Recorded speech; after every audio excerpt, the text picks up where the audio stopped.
Considérez combien sont vaines en face de l'ordre du monde les espérances des humains. Considérez toute leur misère en présence des arrêts qu'en signe de feu écrit l'Éternel sur l'immensité céleste. Ramsès le centenaire, monarque tout-puissant de l'Égypte, se meurt. La poitrine de l'omnipotent souverain, devant lequel durant un demi-siècle tremblaient des milliers d'hommes, étouffe sous l'étreinte d'un monstre invisible qui suce le sang du cœur, tire la vigueur des bras, s'attaque même à la force du cerveau. Tel un cèdre jeté à bas, gît sur une peau de tigre du Bengale le grand pharaon, les pieds enveloppés dans le manteau triomphal du roi des Éthiopiens.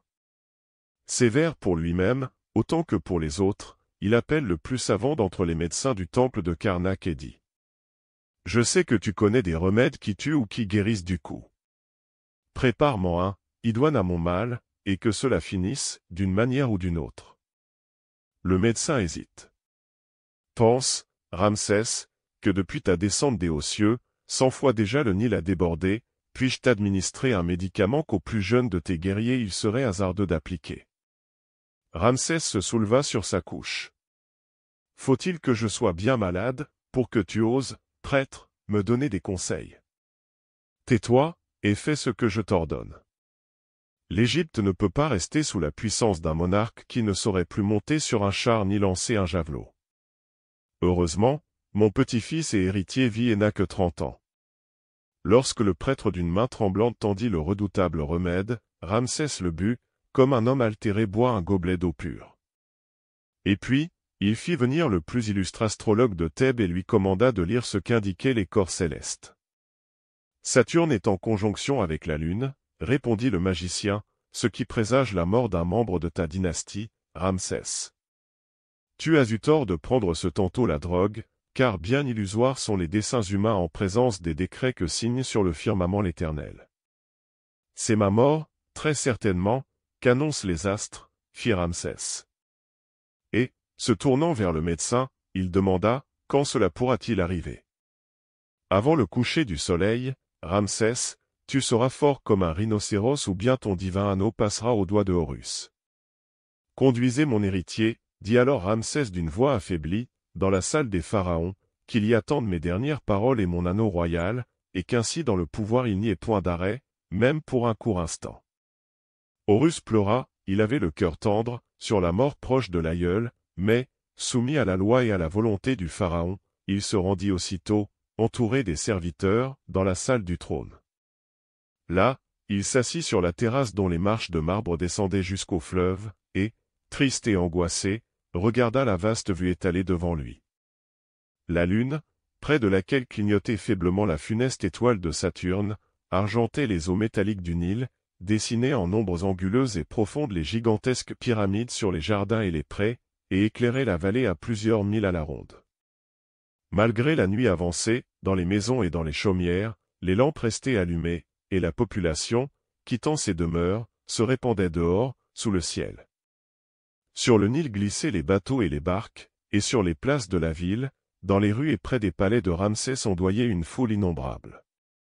Pourtant, le calme était tel que Horus percevait le frémissement des roseaux et les hurlements plaintifs, au lointain, des hyènes qui cherchaient leur pâture. Qu'ont-ils à s'assembler ainsi? Demanda Horus à un des courtisans, et il montra les têtes qui pavaient l'étendue. Ils veulent saluer en vous, Seigneur, le nouveau pharaon et entendre de votre bouche les grâces que vous leur réservez. De même que la lame, lorsque la mer monte, bat la falaise escarpée, de même une vague d'orgueil secoue le cœur du prince à ce moment proche de la domination suprême. Et ces lumières mouvantes que l'on voit là-bas, que signifient-elles? Questionne encore Horus. Ce sont les prêtres cheminant vers la sépulture de votre mère, Séphora, afin de transporter sa dépouille au tombeau des pharaons. Ces paroles ravivèrent en Horus la peine amère de savoir sa mère, trop pitoyable, au gré du vieux pharaon, à la misère des esclaves ensevelis parmi eux, par l'ordre cruel de Ramsès. J'entends le hennissement des chevaux, dit Horus, en tendant l'oreille, qui part donc à cette heure tardive? Le chancelier a prescrit, Seigneur, de tenir près des messagers, pour faire revenir d'exil votre maître Phétron. Horus soupira au souvenir de l'ami cher que Ramsès avait chassé du pays, le punissant ainsi du crime d'avoir semé dans l'âme de l'héritier présomptif l'aversion pour les guerres et l'amour pour le peuple opprimé. Et qu'est-ce que cette petite lueur sur l'autre berge du Nil? Par cette lumière, ô Horus, répondit le courtisan, vous salue de son cloître votre Bérénice prisonnière. Pour l'acquérir, l'archiprêtre a déjà envoyé une galère royale, et dès que l'anneau sacré brillera à votre doigt, les lourdes portes du monastère vont s'ouvrir devant Bérénice, et elle vous reviendra libre, aimante, fidèle. Horus ne parla plus avant, couvrit ses yeux de sa main et se donna au songe, quand, soudain, une vive douleur lui arracha un cri. « Qu'avez-vous, Horus ? » « C'est une abeille, sans doute, qui m'a piqué à la cheville, dit le prince, tout pâle. Le courtisan, à la clarté verdâtre de la lune, regarda le pied endolori, remercié Osiris, dit-il, que ce ne fut pas une araignée dont le venin est à cette époque mortel. Oh, combien sont chétives les espérances humaines en regard des décrets immuables. En ce moment entra le chef des armées pharaoniennes qui s'inclina devant Horus et dit. Le grand Ramsès, sentant déjà le froid de la tombe envahir son corps, m'envoie vers toi avec l'ordre que voici, va chez Horus, puisque moi, je m'en vais de ce monde, et exécute sa volonté comme tu exécutais la mienne. Si bien même, il voulait céder la Haute-Égypte aux Éthiopiens et conclure avec ses ennemis séculaires une alliance fraternelle, fais-le, lorsque tu verras mon anneau à son doigt. Car par la bouche des monarques parle l'immortel Osiris. Je ne rendrai certes pas l'Égypte aux Éthiopiens, répliqua le prince, mais je conclurai la paix avec eux, pour ne voir plus couler le sang de mon peuple. Écris là-dessus un édit sur le champ, et tiens près des courriers à cheval, lâche-les aussitôt les premiers feux allumés en l'honneur de mon avènement, du côté où le soleil se lève, qu'ils portent aux hommes de l'Éthiopie mon pardon et ma grâce. Et écris un autre édit encore qui proclamera à tous, présents et à venir, que, dorénavant, on n'arrachera plus jamais la langue aux prisonniers de guerre. J'ai dit. Le chef, après s'être prosterné devant le futur monarque, s'en fut transcrire ses ordres souverains, et Horus, se tournant vers le courtisan, lui demanda de regarder de rechef la plaie qui se faisait de plus en plus douloureuse. Votre jambe a enflé quelque peu, Seigneur. Que serait-il advenu si au lieu d'une abeille c'était une araignée qui vous eût piqué? À cet instant, entra dans la salle le chancelier de l'Empire qui saluant le prince parla ainsi. Mon puissant maître Ramsès, dont la vue déjà se voile, m'envoie à toi avec l'ordre suivant, va chez Horus et accomplis sa volonté aveuglément. S'il avait le désir de déchaîner les esclaves ou de distribuer toutes les terres entre les paysans, tu le feras, quand tu verras à son doigt le saint anneau pharaonien. Car par la bouche des monarques parle l'immortel Osiris. Mon cœur ne tend pas aussi loin, dit Horus. Mais écris-moi tout de suite un édit où il sera annoncé au peuple, qu'on lui abaisse de moitié les impôts ainsi que les loyers des fermages, que les esclaves seront libérés des travaux 3 jours par semaine, et que, désormais, on n'appliquera plus, sans une sentence judiciaire, la peine de la bastonnade. Et écris encore, chancelier, l'édit qui rappelle du bannissement mon maître Phétron, le plus sage et le plus noble des Égyptiens. J'ai dit. Le chancelier tomba la face contre terre. Il allait se retirer, lorsque survint l'archiprêtre. Horus, dit-il, d'une minute à l'autre le grand Ramsès partira pour le royaume des ombres où Osiris pèsera son cœur sur les balances infaillibles. L'anneau sacré des pharaons brillera tantôt à ton doigt, tu n'auras alors qu'à ordonner et tu seras obéi par nous tous, même si tu voulais démolir le temple d'Amon, plein de miracles. Car par la bouche des monarques parle l'immortel Osiris. Ce n'est pas d'abattre les temples que je rêve. Je me propose d'en bâtir de nouveaux, et grossir le trésor sacré est ma ferme intention. J'exige seulement que tu écrives un édit sur le transfert solennel dans les tombeaux des rois de la dépouille mortelle de Séphora, ma mère, et un second édit sur la délivrance de ma bien-aimée Bérénice, cloîtrée jusqu'ici de force. J'ai dit. Tu commences sagement ton règne, Horus, répondit l'archiprêtre. Tout est préparé pour l'exécution de tes ordres, et les édits seront écrits sans tarder, lorsque tu les toucheras de l'anneau pharaonien, j'allumerai le luminaire pour qu'il annonce aux populations tes grâces et à ta Bérénice la liberté et l'amour. Sur ce, le plus savant de tous les médecins de Karnak entra et dit. Horus, ta pâleur ne me surprend point, ton grand-père à l'instant même agonise. Ce potentat des potentats n'a pu supporter l'action par trop puissante du médicament qu'en vain je lui avais refusé. Maintenant, près de Ramsès veille le coadjuteur de l'archiprêtre qui va retirer de la main du mort l'anneau sacré des pharaons qu'on doit te remettre sans délai, en signe de ton illimité pouvoir.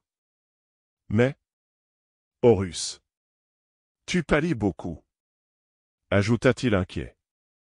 Regarde ma jambe, gémit Horus, en s'affaissant sur l'hiératique siège d'or au bras sculpté en tête d'épervier. Le médecin s'agenouilla, toucha la plaie et recula d'effroi.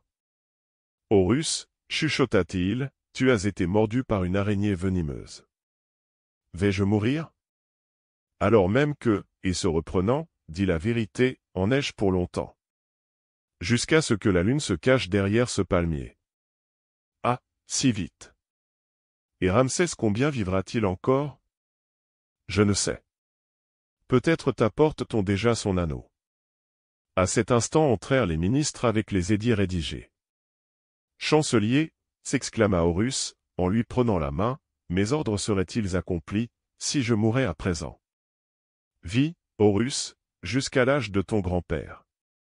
Mais devrais-tu même le suivre de tout près devant le tribunal d'Osiris, chacune de tes ordonnances aurait force de loi, pourvu que tu la touches du saint anneau des pharaons.